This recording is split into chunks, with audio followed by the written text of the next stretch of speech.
नमस्कार दोस्तों, मेरा नाम है आशुतोष कुमार। आप देख रहे हैं कंप्यूटर्स अड्डा का ऑफिशियल यूट्यूब चैनल। दोस्तों, आज का हमारा टॉपिक है कंप्यूटर फंडामेंटल्स। डे 1 ये क्लास है।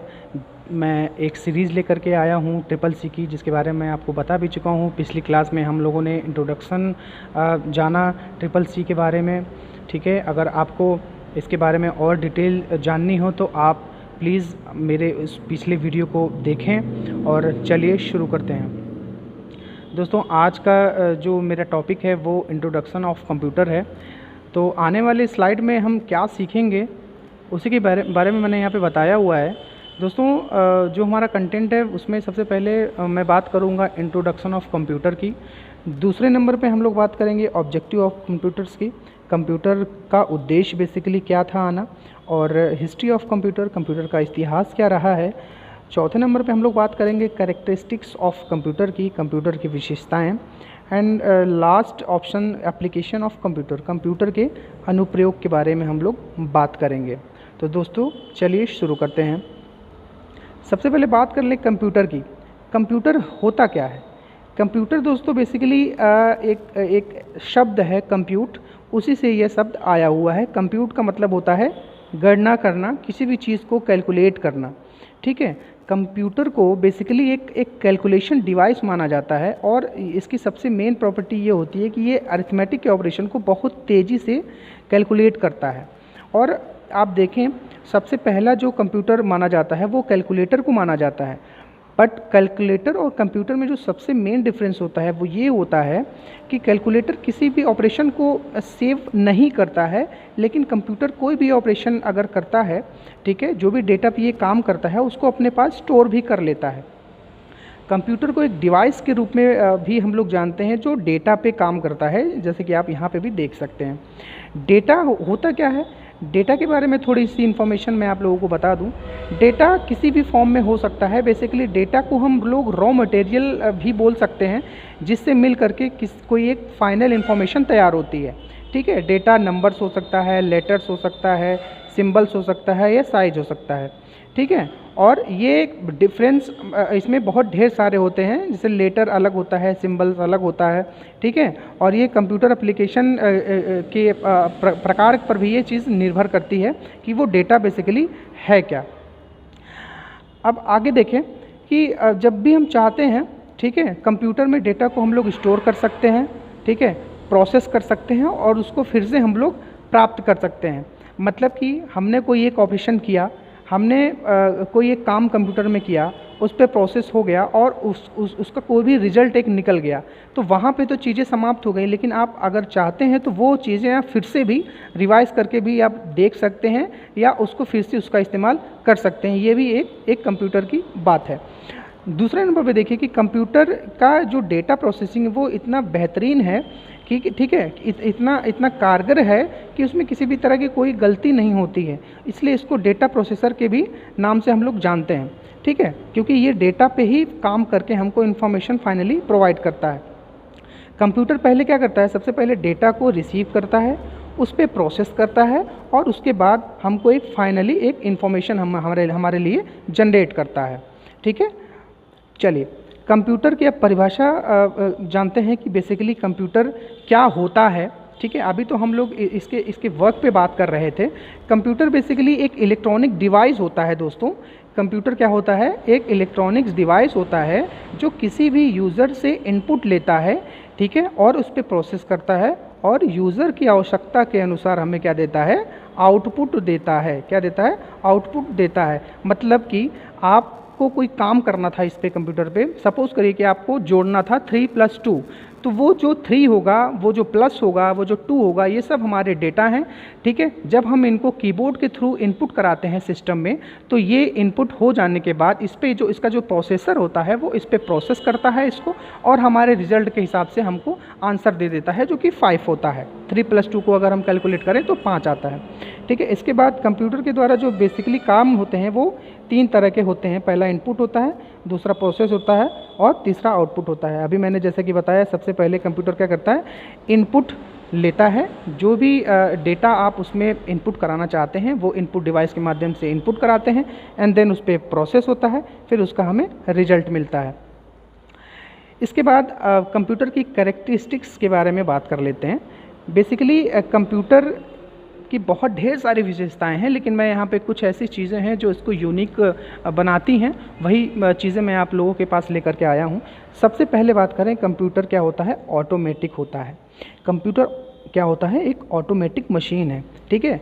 ये क्या होता है कि इसमें अगर कोई भी आप काम करना चाहते हैं तो आपने एक पर्टिकुलर टाइमिंग सेट कर दी किसी भी काम को होने की, तो ये ऑटोमेटिक उसी टाइम पे अपना काम कर करके आपको दे देगा बिना किसी ह्यूमन इंटरफेयर के। ये बात आप लोग समझ चुके होंगे कि ऑटोमेटिक सिस्टम होता क्या है, ठीक है। और उसके बाद एक बार जब इस पर कोई भी काम शुरू होता है तो सबसे अच्छी बात यह है कि जब तक ये काम ख़त्म नहीं होता है तब तक ये उस पर काम करता है। ये बीच में ऐसा नहीं कर देगा कि मैं थक गया हूँ, मेरे से काम नहीं होगा आप, ठीक है, या कुछ और परेशानी जैसे हम लोग नॉर्मल ह्यूमन बींग्स जो होते हैं वो आपको बताते हैं। लेकिन ये कोई भी काम को एक बार आप इसको इंस्ट्रक्ट करेंगे करने के लिए तो इसका प्रॉपर एक जब तक इस काम को ख़त्म नहीं कर लेगा तब तक इसको ये करता ही रहता है। सबसे बड़ी बात होती है कंप्यूटर की विशेषताओं में कि ये क्या करता है, कोई भी काम खुद शुरू नहीं करता है। मतलब कि इसका जो पहला कदम होता है वो कहीं ना कहीं यूज़र को ही लेना पड़ता है। इसको जो इंस्ट्रक्शन देना होता है वो यूज़र ही देता है। उसके बाद दिए गए इंस्ट्रक्शन के हिसाब से ये अपना स्टेप बाय स्टेप काम करके आपको रिजल्ट देता है।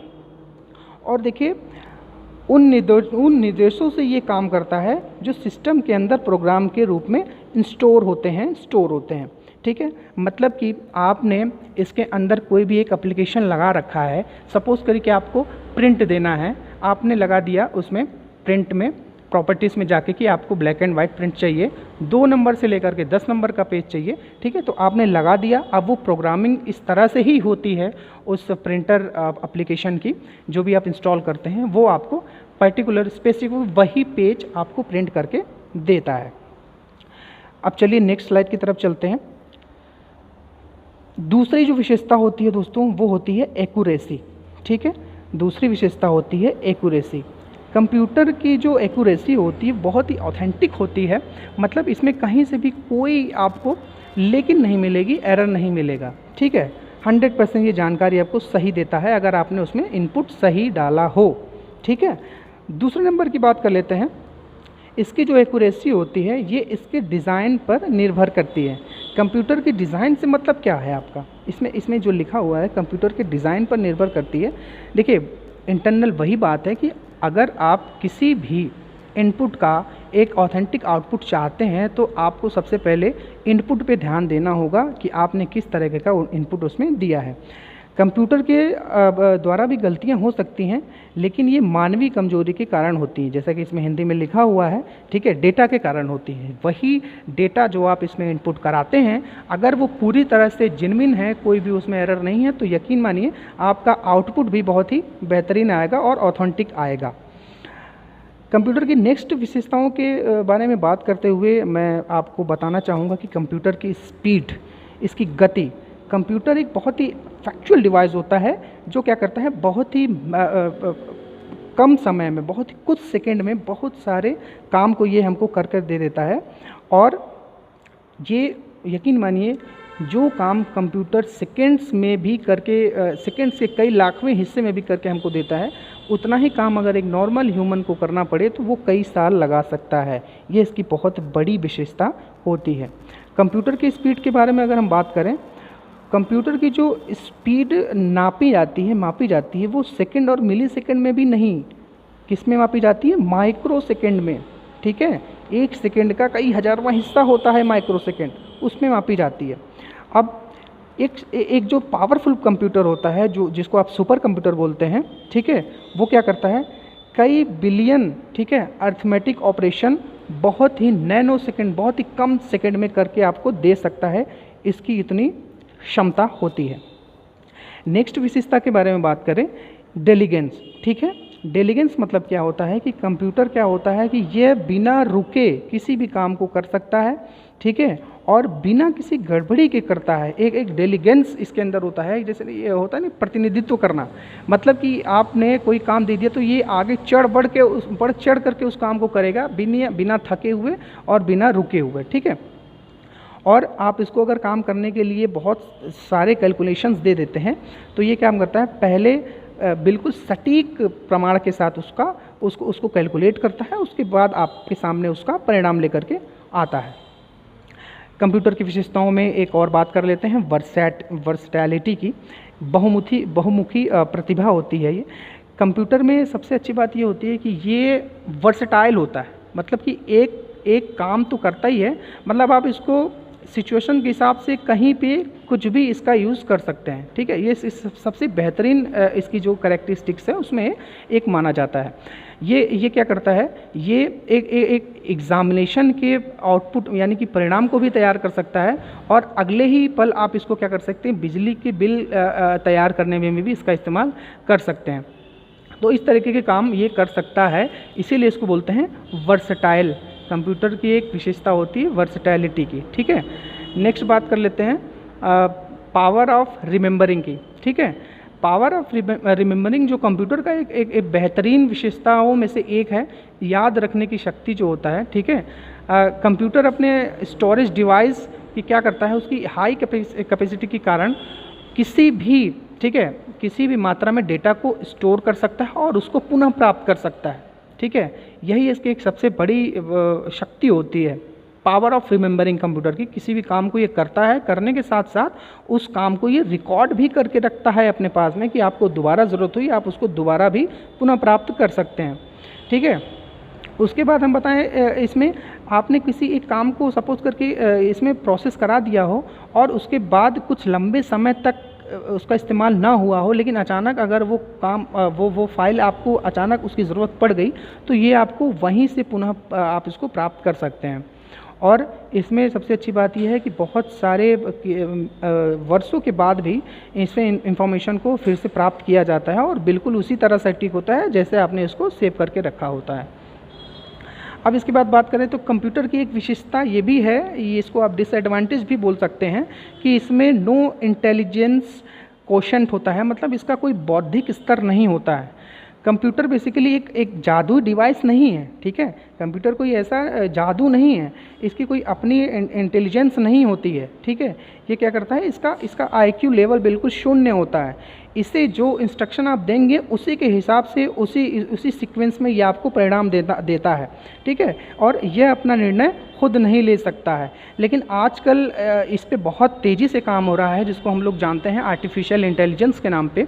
आर्टिफिशियल इंटेलिजेंस पे इतने अच्छे तरीके से काम हो रहा है कि आजकल मार्केट में ये हर जगह आपको छोटी से छोटी डिवाइस में भी आर्टिफिशियल इंटेलिजेंस देखने को मिल जाती है।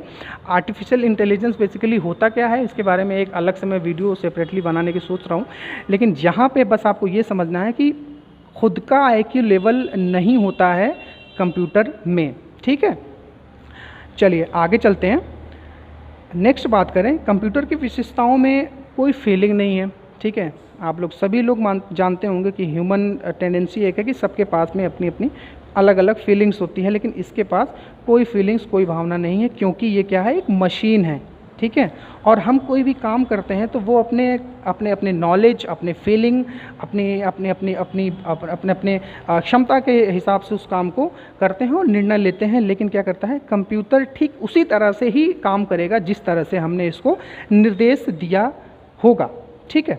चलिए नेक्स्ट बात कर लेते हैं, कंप्यूटर का इतिहास और विकास। अब यहाँ से शुरू होती है कंप्यूटर की हिस्ट्री। बेसिकली कंप्यूटर सबसे पहले आया कहाँ पे, किस तरह से काम करना उससे शुरू किया गया, क्यों आया था। तो कंप्यूटर आने का मेन रीज़न है गणना करने में हो रही परेशानी की वजह से, ठीक है। गणना करने में परेशानी, कैलकुलेशन को लेकर के दिक्कतें, ठीक है। तो सबसे पहले आज के लगभग 3000 साल पहले चाइना में एक ऐसा यंत्र का निर्माण किया गया जिसका नाम अबेकस दिया गया। ये एक चीन में क्या थी, एक कैलकुलेशन मशीन इसको बोलते थे, और ये आज भी चाइना, जापान और एशिया के बहुत सारे देशों में ये काम करने के काम में ली जाती है। अबेकस बेसिकली होता क्या है, तारों का फ्रेम होता है, मतलब इसके साइड में आप इसके जो बॉर्डर होते हैं वो तार का एक फ्रेम होता है, और इन तार के फ्रेमों में एक मिट्टी की बहुत पकी हुई गोलियों को पिरोया जाता है, ठीक है, जिसको व्यापारी अपने काम करने में इसका यूज़ करते थे, कैलकुलेट करने में इसको यूज़ करते थे। जोड़ घटाना, गुणा, भाग, इन सारे कामों में इसका इस्तेमाल किया जाता था। नेक्स्ट देख लेते हैं, अब आज आने वाली स्लाइड में मैं आपको दिखाऊंगा कि एबेकस बेसिकली होता कैसा था। सबसे पुराना कंप्यूटर माना जाता है एबेकस। देखिए ये तारों का जो साइड आप देख रहे हैं, ये पूरा एक तारों का फ्रेम होता था और यही एक गोलियां जो है इसमें पिरी हुई धातु के गोले होते थे, मिट्टी के गोले होते थे, ये बिल्कुल पक्के हुए होते थे। इसी को अप एंड डाउन करके कैलकुलेट किया जाता था। उसके बाद दूसरे कंप्यूटर की बात करें, कंप्यूटर की क्रांति हो रही थी, ठीक है, और नेक्स्ट डेवलपमेंट हो रहा था, इस पर लगातार काम चल रहा था। उसके बाद आता है ब्लेस पास्कल। ब्लेस पास्कल क्या है, इसको भी ये बहुत फेमस हुआ था। इसको भी कैलकुलेट करने के लिए विकसित किया गया था, जो 17वीं शताब्दी में एक फ्रांस के मैथमेटिशियन थे ब्लेस पास्कल। इन्होंने क्या किया था, मैकेनिकल डिजिटल कंप्यूटर तैयार किया था, ठीक है, जिसको ब्लेस पास्कल का नाम ही दिया गया था। और 1645 में 1645 में एक कैलकुलेटर का आविष्कार हुआ, ठीक है, जो ब्लेस पास्कल ने ही किया था। इसको हम एडिंग मशीन भी बोलते थे। इसको एडिंग मशीन इसलिए बोला जाता था क्योंकि ये सिर्फ और सिर्फ जोड़ या घटाना ही कर सकती थी। और सबसे बड़ी बात ये है कि ये जो मशीन थी वो बहुत ही यूनिक थी, क्योंकि ये मशीन जो थी वो घड़ी के सिद्धांत पे और ओडोमीटर के सिद्धांत पे काम करती थी। तो दोस्तों, अब आगे की स्लाइड पे ना जाते हुए मैं थोड़ा सा आपको बताना चाहूँगा कि एक मशीन, ये एक घड़ी कैसे काम करती है और ओडोमीटर क्या होता है, इसके बारे में भी बात कर लेते हैं। घड़ी का सिद्धांत बेसिकली होता क्या है दोस्तों, कि घड़ी आप लोग जानते होंगे कि हर एक कोई भी घड़ी हो, मैकेनिकल कोई भी वॉच हो, आप उस पर देखते होंगे क्वार्टर्स लिखा होता है, ठीक है, क्वार्टर्स लिखा होता है। बेसिकली ये एक मेटल ऐसा होता है, ये बना होता है आपका सिलिकॉन डाइऑक्साइड का, ठीक है। और बेसिकली एक प्रॉपर्टी होती है फिजिक्स में, फिजो इलेक्ट्रिक, ठीक है, फिजो इलेक्ट्रिक के थ्रू ही जो आप इसमें सेल लगाते हैं घड़ी में, उसके थ्रू इलेक्ट्रिक इम्पल्सेस प्रोड्यूस होते हैं, ठीक है। और ये जो इलेक्ट्रिकल इम्पल्सेस जो प्रोड्यूस होता है उसके थ्रू वाइब्रेट करता है, वही आपका क्वार्ट्ज, ठीक है। और 32,768 हर्ट्ज टाइम पर सेकंड के हिसाब से ये फ्रिक्वेंसी जनरेट करता है। और जब ये पूरा वाइब्रेशन हो जाता है तो इसको रिजोनेट करके क्या कर दिया जाता है, एक चिप में ट्रांसमिट हो जाता है ये, ठीक है। और जब ये चिप में ट्रांसमिट हो जाता है तो ये चिप क्या करता है, आपकी जो घड़ी की वॉच की जो छोटी सी सुई होती है, सेकंड वाली सुई, उसको एक स्टेप आगे बढ़ा देता है। वो उसी इलेक्ट्रिक इम्पल्स की वजह से होता है। तो ऐसा ही सिद्धांत था ब्लेस पास्कल के, पास्कलाइन जिसको बोलते थे, एडिंग मशीन का भी। उसके बाद बात करें ऑडोमीटर के बारे में। आई होप कि आप लोगों ने घड़ी का सिद्धांत थोड़ा सा आपको समझ में आया होगा। अब सेपरेटली इसके बारे में तो मैं नहीं बता रहा, लेकिन थोड़ा सा इसके बारे में बताना ज़रूरी था। ऑडोमीटर बेसिकली होता क्या है, ऑडोमीटर एक ऐसा डिवाइस है जो किसी भी व्हीकल में, 4 व्हीलर में, 2 व्हीलर में इसको इंस्टॉल किया जाता है। इसके थ्रू आप डिस्टेंस माप सकते हैं कि जैसे आप देखते होंगे कि आप एक जगह से दूसरी जगह जाते हैं तो फाइनली पहुंचने पे आप देख पाते होंगे कि कितनी डिस्टेंस आपके द्वारा कवर की गई है, वो आपकी बाइक कैलकुलेट करके बता देती है, जो उसमें मीटर लगे होते हैं, उसी को ऑडोमीटर बोलते हैं। तो दोस्तों, आज के लिए मैं बस इतना ही रख रहा हूँ और उम्मीद करता हूँ कि आपको ये क्लास पसंद आई होगी। और अगर आपको क्लास पसंद आई है तो आप हमारा चैनल भी सब्सक्राइब कर सकते हैं और आगे शेयर भी कर सकते हैं। बहुत बहुत धन्यवाद। जय हिंद।